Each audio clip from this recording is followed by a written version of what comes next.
Movie शुरू होती है तो हमें ये सीन दिखाया जाता है कि समुंदर से कुछ अजीबोगरीब क्रिएचर्स निकलकर शहर की तरफ बढ़ रहे हैं और उन्हें पैरासाइट्स का नाम दिया गया है। फिर हम एक आदमी को देखते हैं जो कि अपने कमरे में सोया होता है और उनमें से एक पैरासाइट रेंगता रेंगता उसके कान के अंदर चला जाता है। वो आदमी बहुत तड़पता है और उसके बाद फिर से नॉर्मल होकर सो जाता है। अब हमें एक लड़का दिखाया जाता है जिसका नाम शिंची था। वो रात को अपने कमरे में हेडफोन्स लगाकर गाने सुन रहा होता है। वो पैरासाइट उसके कान में घुसने की कोशिश करता है लेकिन उसे घुसा ही नहीं जाता। अब वो उसके नाक के पास चला जाता है। शिंची को खारिश होती है तो वो समझता है कि वो कीड़ा है तो वो उसे पकड़कर दूर फेंक देता है। वो उसको मारने के लिए आगे बढ़ता है लेकिन तभी वो पैरासाइट उसके हाथ पर काट कर उसके हाथ के अंदर चला जाता है। तभी उसकी मॉम भी वहाँ पर आ जाती है तो वो उनसे कहता है कि देखें मेरे हाथ में कुछ चला गया है। और जब उसकी मॉम उसका हाथ देखती है तो वो बिल्कुल ठीक होता है। अब अगली सुबह हमें दिखाया जाता है कि शिंची नाश्ते की टेबल पर बैठा होता है तो उसे अपने हाथ में बहुत अजीब फील होता है। और फिर दूसरी तरफ हमें वो आदमी दिखाया जाता है जिसके कान में स्टार्टिंग में एक पैरासाइट चला गया था। वो अपनी बीवी के सामने आकर खड़ा होता है और अपना मुंह खोल लेता। उसका मुंह बहुत ही खौफनाक और बहुत ही बड़ा था और वो अपनी बीवी का सर अपने मुंह में लेकर अपना खौफनाक मुंह बंद कर लेता है और ये सब उसी पैरासाइट की वजह से हो रहा था। फिर हमें शिंची दिखाया जाता है जो कि स्कूल जाते हुए रास्ते में अपनी दोस्त से मिलता है। वो भी उसमें काफी अजीब हरकतें नोट करती है और जब वो स्कूल पहुंच जाता है तब भी उसके साथ बहुत कुछ अजीब हो रहा था, जैसे उसके राइट हैंड में काफी पावर आ गई हो। वो घर आता है और अपना हाथ काटने की कोशिश करता है लेकिन उसका हाथ मूव करने लगता है और उसे रोकता है। और फिर हम देखते हैं कि उसका हाथ एक क्रिएचर में बदल गया है और वो शिंची से बातें भी कर रहा था। फिर हम देखते हैं कि वो शिंची की बुक्स भी पढ़ा करता था और उसका लैपटॉप भी यूज किया करता था क्योंकि वो इंसानों के रहने के तरीके जानना चाहता था।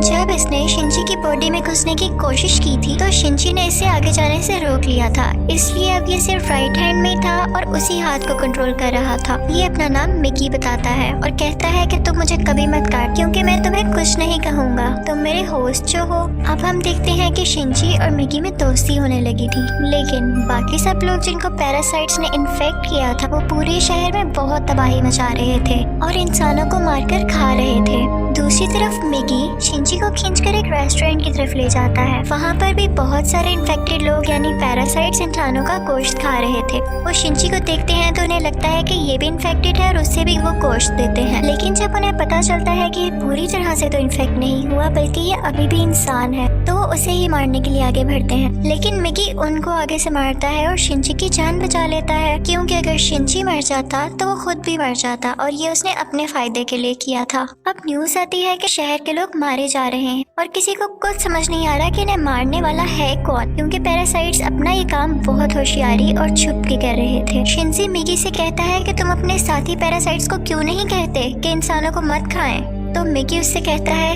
कि तुम भी तो सब्जियों और जानवरों के गोश्त को खाते हो तो इसी तरह हम लोगों का खाना इंसान ही है तो इसमें बुरी बात क्या है। अब मिकी को पता चल जाया करता था कि उनके आसपास कौन सा पैरासाइट है तो जब शिंजी स्कूल जाता है तो वो उसे बताता है कि तुम्हारे पास एक और पैरासाइट और वो कोई और नहीं बल्कि उसकी टीचर थी। वो टीचर जब शिंजी को देखती है तो उससे भी पता चल जाता है कि इन्फेक्टेड है लेकिन वो कहती है कि तुम्हें मुझसे डरने की कोई जरूरत नहीं है क्योंकि मैं इंसानों को नुकसान नहीं पहुंचाना चाहती बल्कि मैं उनके तरीके इसलिए पढ़ रही हूँ ताकि इंसानों जैसी क्वालिटीज हमेशा मुझ में रहें। वो उसे दो और पैरासाइट्स के पास लेकर जाती है, एक स्टूडेंट होता है और एक पुलिस ऑफिसर। वो बताती है कि ये पुलिस ऑफिसर मेरा हस्बैंड है और हमारा बेबी होने वाला है और वो बेबी बिल्कुल नॉर्मल इंसान होगा तो हम भी इंसानों की तरह ही रहना चाहते हैं। हम किसी को नुकसान नहीं पहुँचाएंगे, किसी को सरेआम नहीं मारेंगे लेकिन छुप के गोश्त खाना चाहते हैं तो क्या तुम हमारा ग्रुप ज्वाइन करोगे। लेकिन मिकी इस बात को नहीं मानता। अब अगले दिन वही पुलिस ऑफिसर उन लोगों के पास आता है तो मिकी शिंची को बताता है कि ये हमें मारने आया है क्योंकि इसे पता चल चुका है कि उस दिन रेस्टोरेंट में हमने एक पैरासाइट को मारा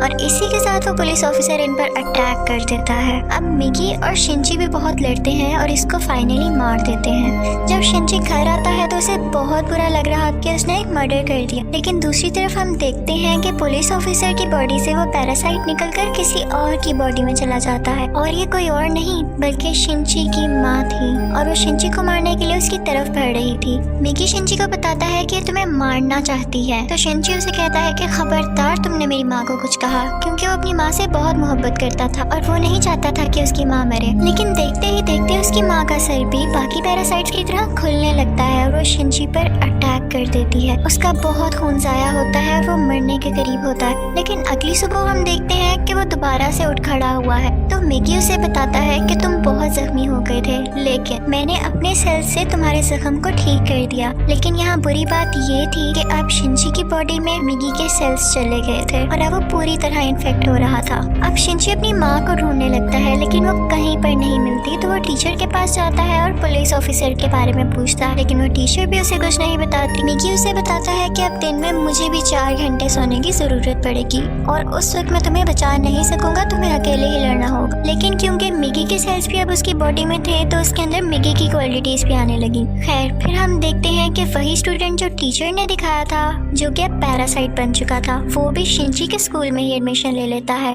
वो शिंजी का दोस्त बनने का ड्रामा करता है, लेकिन आहिस्ता आहिस्ता सबको पता चल जाता है कि वो पैरासाइट है और फिर वो स्टूडेंट इन सब को मार देता है। इसके बाद वो शिंजी के दोस्त को भी मारने भरता है, लेकिन शिंजी अपने दोस्त को उठाकर बिल्डिंग से जंप लगा देता है। अब वो टीचर वहाँ पर आती है और वो चाहती थी कि स्टूडेंट मर जाए, क्योंकि इसकी वजह से उसका राज भी खुल सकता था। वो वहाँ पर ब्लास्ट करती है, लेकिन उसे कुछ नहीं होता और फिर पुलिस वहाँ पर आ जाती है, लेकिन वो पुलिस को भी मार देता है। अब मिगी शिंजी को बताता है कि वो बिल्डिंग की छत पर है और शिंजी दूसरी बिल्डिंग की छत पर जाकर उसे एरो से मार देता है। और उसके बाद वो टीचर के पास जाता है और उस पुलिस ऑफिसर का एड्रेस पूछता है, जो कि पैरासाइट था, और टीचर अब उसे एड्रेस दे देती है। उस पुलिस ऑफिसर का पैरासाइट अब भी उसकी माँ के अंदर था। लेकिन यहाँ पर मिगी के सोने का टाइम हो जाता है, तो इसका मतलब ये था कि शिंजी को यहाँ पर अकेले ही लड़ना था। उस पैरासाइट को खत्म करने के लिए जैसे तैसे करके वो उसकी गर्दन काट देता है, जिसके बाद उसकी माँ और वो पुलिस ऑफिसर दोनों मारे जाते हैं। फिर हम देखते हैं कि शिंजी अपनी दोस्त से हॉस्पिटल मिलने जाता है। वो बातें कर रहा होता है कि मैं एक एक करके सब पैरासाइट्स को मार दूंगा, कि तभी हम देखते हैं कि कोई उनकी पिक्चर्स ले रहा है और वो कोई जासूस था। और यहाँ पर ही इस मूवी का पार्ट 1 खत्म होता है।